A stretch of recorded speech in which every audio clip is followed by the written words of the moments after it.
کہتے ہیں. میں کہتا ہوں لوگوں تم کو معلوم نہیں امام حسین میدان کربلا میں تھے.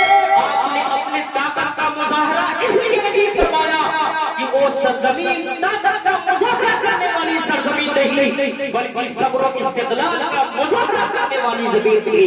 ورنہ میرے حسین کی شان تو یہ تھی کہ آواز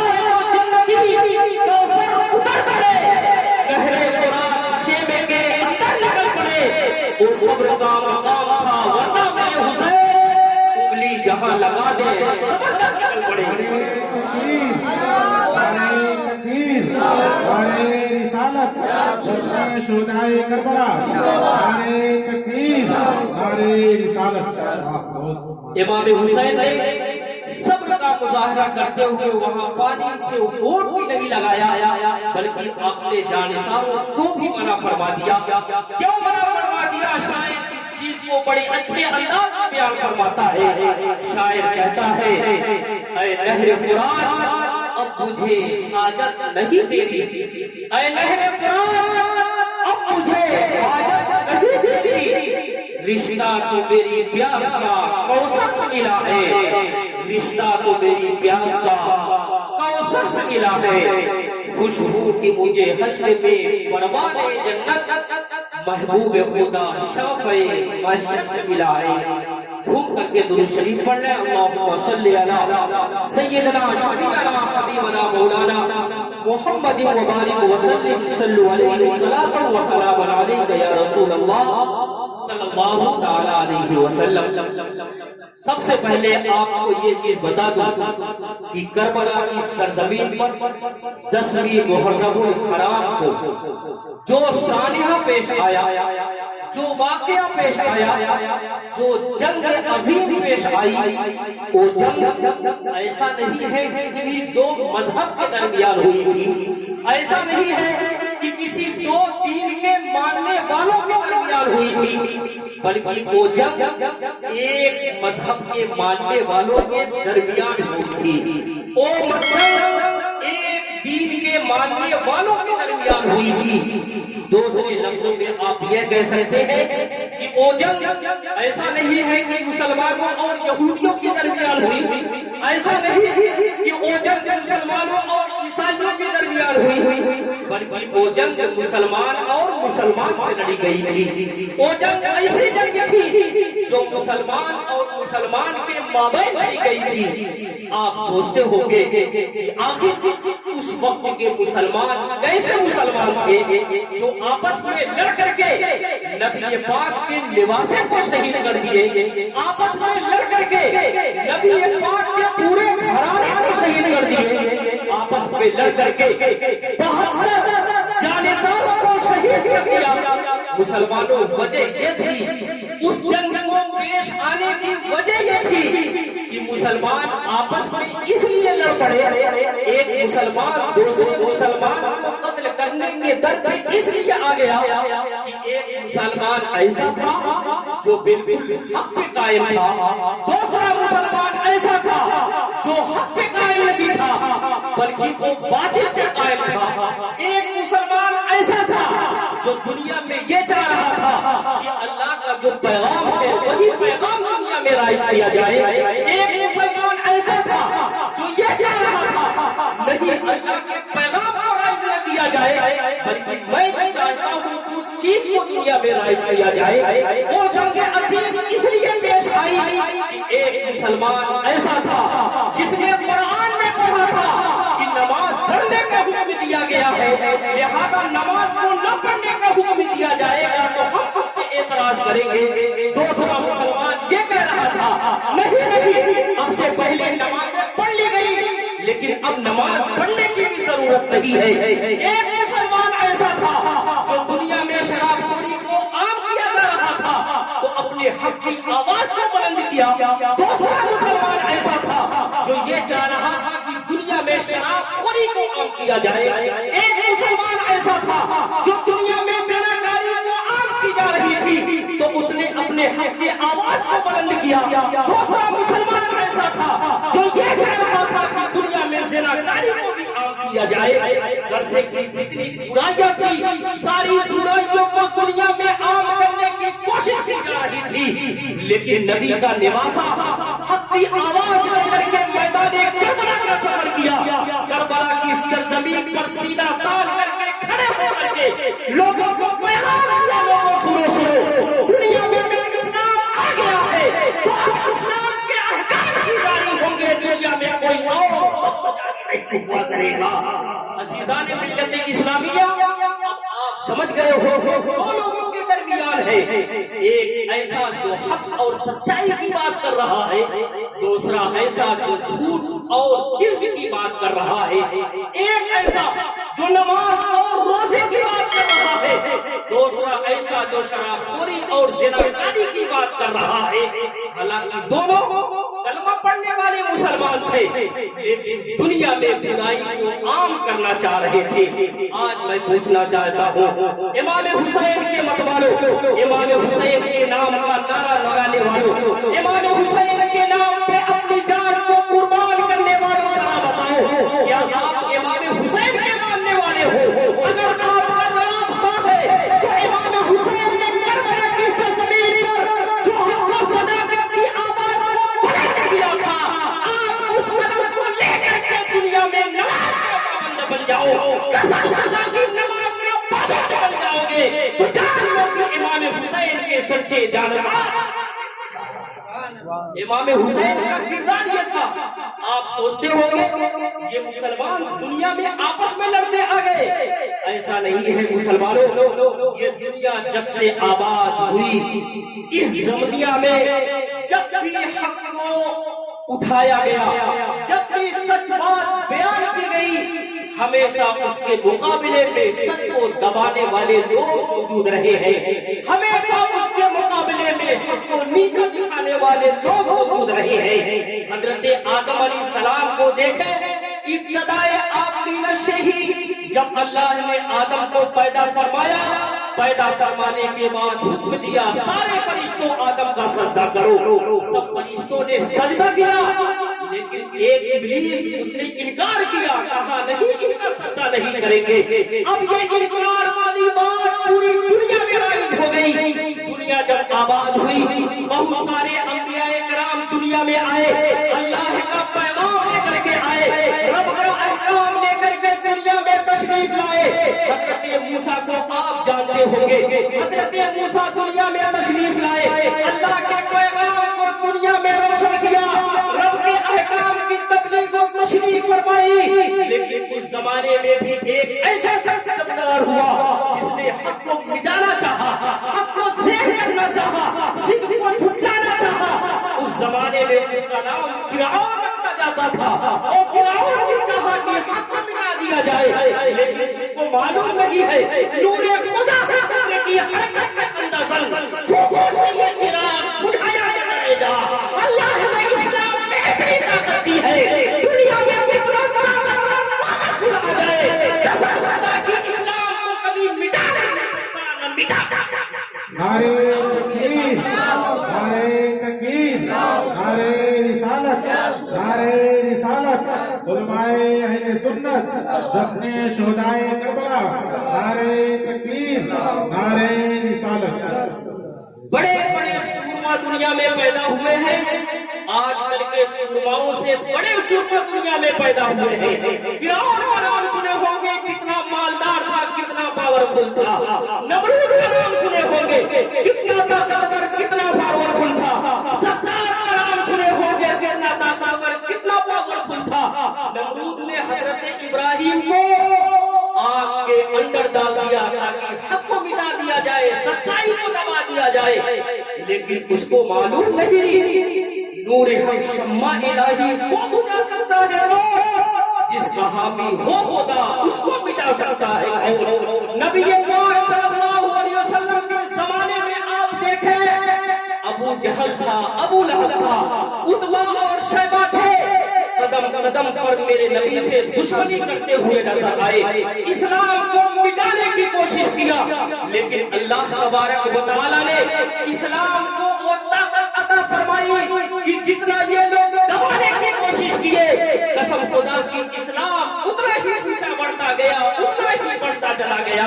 اسلام کی فطرت میں قدرت میں لچکتی ہے, جتنا ہی دباؤ گے اتنا مذہب اسلام کی خصوصیت ہے.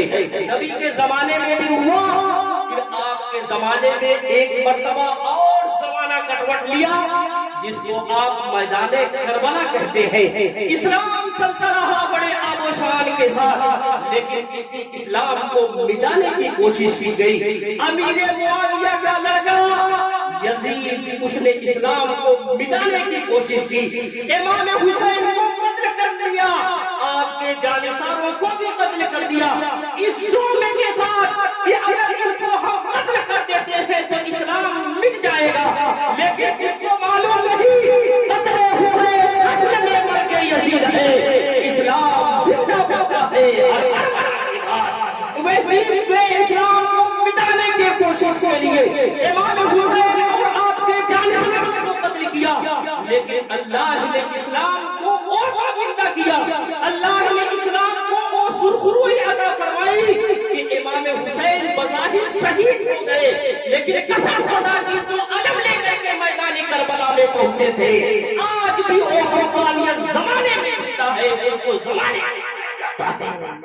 امام حسین کی یہ ذات تھی مسلمانوں, بہت سارے لوگ کوشش کیے, لیکن امام حسین نے اپنے نانا کے جو دین تھا, دین کو مضبوطی سے پکڑا رہا, اور جو بھی احکام تھے, پیغام تھے, پیغام بھی لوگوں کے سامنے آپ نے پیش کیا ہے.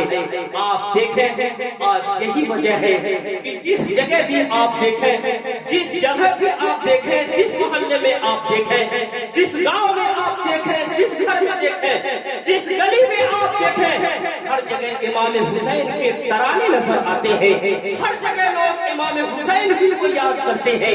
ایسا نہیں ہے کہ یہ جنگ سب سے بڑی جنگ تھی, اس سے پہلے بھی بہت بڑی بڑی جنگیں لڑی گئی تھی. جنگ بدر بھی لڑی گئی تھی, جنگ احد بھی لڑی گئی تھی, جنگ تبوک بھی لڑی گئی تھی, جنگ خندق بھی لڑی گئی تھی, جنگ خیبر بھی لڑی گئی تھی. یہ بہت بڑی بڑے جنگیں ہوئی تھی, لیکن ان جنگوں میں سے کسی جنگ کا نام کوئی مسلمان اپنی زبان پہ نہیں لیتا, کوئی لڑکا اپنی زبان پہ نہیں لیتا. لڑکوں کی زبان پر دیکھیں تو وہ صرف کربلا کا نام لیتے ہیں, جوانوں کی زبان پر دیکھیں صرف کربلا کا نام لیتے ہیں, بچیوں کی زبان پر دیکھیں صرف کربلا کا نام لیتے ہیں, نوجوانوں کی زبان پہ دیکھیں کربلا کا نام لیتے ہیں, بوڑھوں کی زبانوں میں دیکھیں کربلا کا نام آتا ہے, عورتوں کی زبانوں میں دیکھیں کربلا کا نام آتا ہے. میں پوچھتا ہوں آخر کیا وجہ ہے؟ نوجوان ہے جنگ بدر کو یاد نہیں کرتا, یاد کرتا ہے تو صرف امام حسین کو یاد کرتا ہے. بچہ ہے کسی اور کو یاد نہیں کرتا, یاد کرتا ہے تو صرف امام حسین کو یاد کرتا ہے. بچی ہے کسی اور جنگ کا نام نہیں لیتی, نام لیتی ہے تو صرف میدان کربلا کا نام لیتی ہے.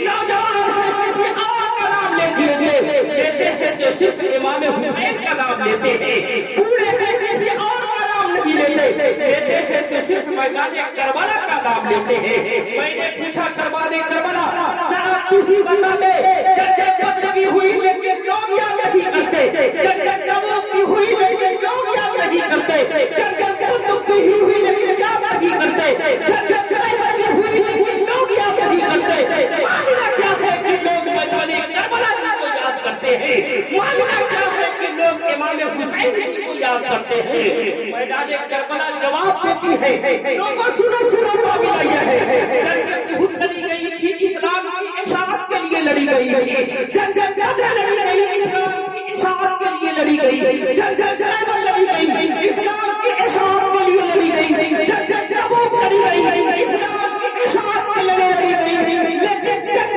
کربلا لڑی گئی ہے وہ اسلام کی حفاظت کے لیے نہیں, بلکہ اسلام کی حفاظت اور زیادہ کے لیے لڑی گئی ہے. اسلام کی اشاعت نانا نے فرمائی تھی, لیکن کربلا نے لباس میں اسلام کی حفاظت. سبحان اللہ. اسلامیہ آپ سوچتے ہوں گے اسلام کی اشاعت کا مطلب کیا ہے, اسلام کی حفاظت کا مطلب کیا ہے. اسلام کی اشاعت اگر نہ ہو پھر بھی کوئی بات نہیں, لیکن اسلام کی حفاظت یہ ضروری ہے, ہر ایک مومن بندے پر لازم ہے, واجب ہوتی ہے اسلام اسلام کی حفاظت، کیونکہ اسلام کی اشاعت اسلام نہیں پھیلے گا جتنے لوگ ہیں اسلام قبول کیے رہیں گے، لیکن اگر مذہب اسلام کو مٹایا جائے، مذہب اسلام کو پامال کیا جائے، مذہب اسلام کو ختم کر دیا جائے، اب مسلمانوں پہ یہ لازم آتا ہے کہ وہ اپنے مذہب کی حفاظت کرے، مذہب اسلام کی صیانت کرے۔ کربلا کی سرزمین پر امام حسین نے اسی فرض کو ادا کرنے کے لیے اپنے پورے امت کے سر کا نذرانہ پیش کیا تھا، تاکہ میاں نے جس دین کی حفاظت قرار کی ہے وہ دین کبھی بگڑنے نہ پائے، بلکہ اس کی حفاظت اور صیانت۔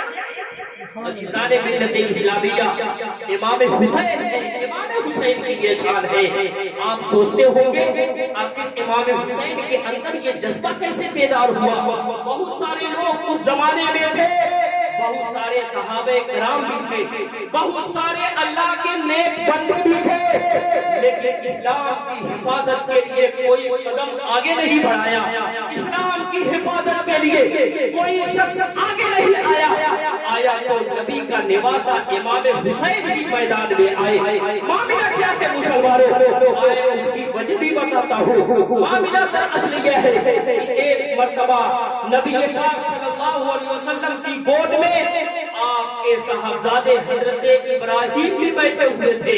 حضرت ابراہیم یہ نبی پاک صلی اللہ علیہ وسلم کے لڑکے لگتے ہیں، اور دوسری طرف گود میں یہی امام حسین بیٹھے ہوئے تھے۔ میرے آقا کریم صلی اللہ علیہ وسلم دونوں سے محبت فرماتے تھے، حد سے زیادہ آقا کریم صلی اللہ علیہ وسلم دونوں سے محبت کیا کرتے تھے۔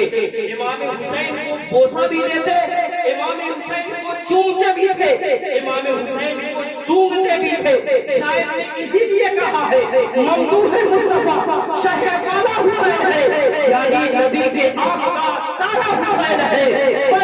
رسول پاک اسے چومتے دیکھو، جنت کا پھول عنبر سارا حسین ہے۔ امام حسین ہے، امام حسین کو نبی پاک صلی اللہ علیہ وسلم بوسہ دے رہے ہیں، کبھی آپ ان کو بیٹا کہہ رہے ہیں، کبھی آپ ان کو نواسا کہہ رہے ہیں، آپ کھلا رہے ہیں، نبی پاک صلی اللہ علیہ وسلم کھلا رہے ہیں۔ حضرت امام حسین آقا کریم صلی اللہ علیہ وسلم سے سوال پوچھتے ہیں، کہتے ہیں یا رسول اللہ آپ مجھے بیٹا بھی کہتے ہیں، نواسا بھی کہتے ہیں، معاملہ کیا ہے؟ ایک بندہ دونوں چیز تو نہیں ہو سکتا ہے، آپ کا یا تو بیٹا ہوگا یا تو آپ کا نواسا ہوگا، لیکن آپ مجھ کو بیٹا بھی کہہ رہے ہیں، آپ مجھ کو نواسا بھی کہہ رہے ہیں، معاملہ کیا ہے؟ یا رسول اللہ ہم سمجھ نہیں پا رہے ہیں۔ آقا کریم صلی اللہ علیہ وسلم جب اتنا سنتے ہیں کہتے ہیں میرے لخت جگر، میرے نواسے حسین تم کو معلوم نہیں ہے، ایک مرتبہ معاملہ یہ تھا کہ ہم تم دونوں کو کھلا رہے تھے، ابراہیم میرے ایک گود میں بیٹھے ہوئے تھے، دوسری طرف گود میں تم تھے، اتنے میں حضرت جبریل آسمان سے تشریف لاتے ہیں، آنے کے بعد عرض کرتے ہیں یا رسول اللہ آپ جو دونوں بچوں کو کھلا رہے ہیں یہ دونوں بچے آپ کو بھی پسند ہے اور اللہ تبارک و تعالیٰ کو بھی پسند ہے، اللہ یہ چاہتا ہے کہ دونوں بچوں میں سے ایک بچہ آپ اپنے رب کو دے دیں۔ نبی پاک صلی اللہ علیہ وسلم ارشاد فرماتے ہیں حسین جب جبریل نے اتنا کہا میں نے سوچا کہ اگر میں تم کو دے دیتا ہوں تو تم کو دینے کے بعد میری بیٹی فاطمہ الزہرا کو بھی تکلیف ہوگی، حضرت علی کو بھی تکلیف ہوگی، میں حسین جس سے حد سے زیادہ محبت کرتا ہوں، اگر مجھ کو میں دے دیا تو میرے دل کو بھی تکلیف پہنچے گی، اس لیے میں نے فیصلہ کیا ہے کہ میں تجھ کو نہیں دوں گا، اس لیے میں نے ابراہیم کو اللہ کے حوالے کر دیا، کیونکہ ابراہیم کو دوں گا تو صرف مجھ کو تکلیف ہوگی، اگر تجھ کو دے دیا تو فاطمہ کو بھی تکلیف ہوگی، علی کو بھی تکلیف ہوگی۔ نبی پاک ارشاد فرماتے ہیں بیٹے سنو میں نے ابراہیم کو اللہ کے حوالے کر دیا، اب بچا تو ہی بچا ہے، اس لیے میں تجھ کو نواسا کرتا ہوں کہ تو میری بیٹی کا لڑکا ہے، اور بیٹا اس لیے کہتا ہوں کہ میں نے اپنے بیٹے کو تیرے لیے قربان کیا ہے، میں تیرے لیے بیٹے کی قربانی دیا، اس لیے میں تجھ کو بیٹا کہا کرتا ہوں۔ عزیزان ملت اسلامیہ امام حسین تھے، امام حسین کا ذہن آج کل کے لونڈو لڑکوں کی طرح نہیں تھا، بلکہ ایک ذمہ داری یا رسول اللہ ذرا مجھ کو یہ بتائیے اگر آپ کا بیٹا دنیا میں ہوتا تو آپ کا بیٹا دنیا میں کیا کرتا؟ آپ کے بیٹے کی ذمہ داری دنیا میں کیا ہوتی؟ آپ کے بیٹے کے اوپر دنیا میں واجب کیا چیز ہوتی؟ نبی پاک صلی اللہ علیہ وسلم جب اپنے شہزادے سے اتنی بات سنتے ہیں تو سننے کے بعد ارشاد فرماتے ہیں بیٹا سنو ایک بیٹے کی ذمہ داری یہ ہوتی ہے کہ وہ اپنے باپ کی وراثت کا مالک ہوتا ہے. باپ کی جتنی بھی چیزیں دنیا میں ہوتی ہیں ان چیزوں کی وہ دنیا میں حفاظت کیا کرتا ہے, ان چیزوں کی دنیا میں صیانت کیا کرتا ہے. مثال کے طور پر باپ کی پراپرٹی اگر ہے تو بیٹے کے لیے ضروری ہے کہ باپ کی پراپرٹی کی حفاظت کرے. باپ کی پراپرٹی دنیا میں ہے, بیٹے کے لیے ضروری ہے کہ باپ کی پراپرٹی کی دنیا میں صیانت کرے. حسین سن لے, اگر میرا بیٹا ہوگا تو میری کوشش یہ ہوتی کہ میرا بیٹا دنیا میں میری جو چیزیں ہیں اس چیز کی حفاظت کیا کرے, اس چیز کی صیانت کیا کرے. امام حسین جب کتنا سنتے ہیں, سننے کے بعد پھر سوال کرتے ہیں یا رسول اللہ بتا دیجئے آپ کی پراپرٹی کیا ہے, آپ کی تاغیر کیا ہے, آپ نے دنیا میں چھوڑا کس چیز کو ہے, آخر کس چیز کی حفاظت کی ذمہ داری ہماری بنتی ہے, کس چیز کی صیانت کی ذمہ داری ہماری بنتی ہے, دنیا میں کس چیز کو زندہ رکھنے کی ذمہ داری ہماری بنتی ہے. میرے آقا اب ارشاد فرماتے ہیں حسین سنو میں نبی ہوں, اللہ کا رسول ہوں, اللہ کا جو نبی ہوتے ہیں دنیا میں مال و دولت ان کی وراثت نہیں ہوا کرتی, دنیا میں وہ مال و دولت کو چھوڑ کر کے نہیں جاتے, بلکہ دنیا میں وہ جو دین لے کر کے آئے ہوتے ہیں اسی دین کو چھوڑ کر کے جاتے ہیں. یعنی جو اسلام میں لے کر کے آیا ہوں اسی اسلام کو میں چھوڑ کر کے جاؤں گا. میرے بیٹے سن لے, یہ اسلام اب تیری ذمہ داری ہے, اگر اس کی حفاظت کی بات آئے تو میرے باپ کے دین کو کبھی قربان نہ کرنا, بلکہ اپنے باپ کی وراثت کی حفاظت کرتے رہنا.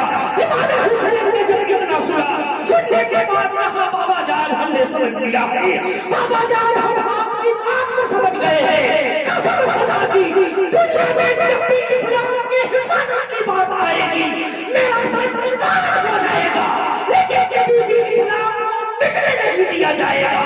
سر پر نظارہ پیش کر کے اسلام کی حفاظت کیا کرے گا, اسلام کی زیادہ. عزیزان ملت اسلامیہ, امام حسین نے اسی ذمہ داری کو کربلا کی سرزمین پر آپ نے پیش کیا تھا. کربلا کی سرزمین پر لالا جو دین لے کر کے آئے تھے اسی دین کی صیانت امام حسین نے فرمائی تھی, اسی دین کی حفاظت امام حسین نے فرمائی تھی. ذرا آپ سوچیں, امام حسین جو نبی پاک صلی اللہ علیہ وسلم سے یہ وعدہ کیا تھا, اسی لیے امام حسین نے مذہب اسلام کی حفاظت فرمائی اور حفاظت کرنے کے بعد دنیا میں اس طرح زندہ ہو گئے کہ آج ہر کوئی امام حسین کے ترانے گاتے ہوئے نظر آتا ہے. شاید اسی لیے کہتا ہے حسین زندہ ہے, دستور زندگی کی طرح شہید مرتے نہیں